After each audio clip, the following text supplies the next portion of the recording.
यूहन्ना आरिफ का मुकाशफा और उसका 5वां बाब जो 14 आयात पर मुश्तमिल है। और जो तख्त पर बैठा था, मैंने उसके दाहिने हाथ में एक किताब देखी जो अंदर से और बाहर से लिखी हुई थी, और उसे 7 मोहरें लगाकर बंद किया गया था। फिर मैंने एक जोर आवर फरिश्ते को बुलंद आवाज से ये मुनादी करते देखा कि कौन इस किताब को खोलने और उसकी मोहरें तोड़ने के लायक है। और कोई शख्स आसमान पर या जमीन पर या जमीन के नीचे उस किताब को खोलने या उस पर नजर करने के काबिल ना निकला। और मैं इस बात पर जार जार रोने लगा कि कोई उस किताब को खोलने या उस पर नजर करने के लायक ना निकला। तब उन बुजुर्गों में से एक ने मुझसे कहा कि मत रो, देख यहूदा के कबीले का वो बब्बर जो दाऊद की असल है, उस किताब और उसकी 7 मोहरों को खोलने के लिए गालिब आया। और मैंने उस तख्त और चारों जानदारों और उन बुजुर्गों के बीच में गोया ज़िबा किया हुआ एक बरा खड़ा देखा। उसके 7 सींग और 7 आंखें थीं।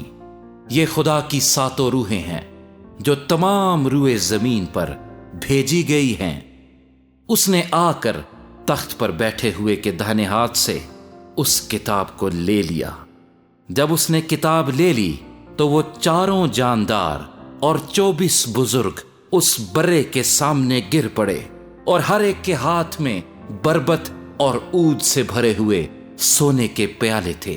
ये मुकद्दसों की दुआएं हैं। और वो ये नया गीत गाने लगे कि तू ही इस किताब को लेने और उसकी मोहरें खोलने के लायक है, क्योंकि तूने ज़िबा होकर अपने खून से हर एक कबीले और अहले ज़बान और उम्मत और कौम में से खुदा के वास्ते लोगों को खरीद लिया, और उनको हमारे खुदा के लिए एक बादशाही और काहिन बना दिया, और वो जमीन पर बादशाही करते हैं। और जब मैंने निगाह की तो उस तख्त और उन जानदारों और बुजुर्गों के गिरदा गिर्द बहुत से फरिश्तों की आवाज सुनी, जिनका शुमार लाखों और करोड़ों था।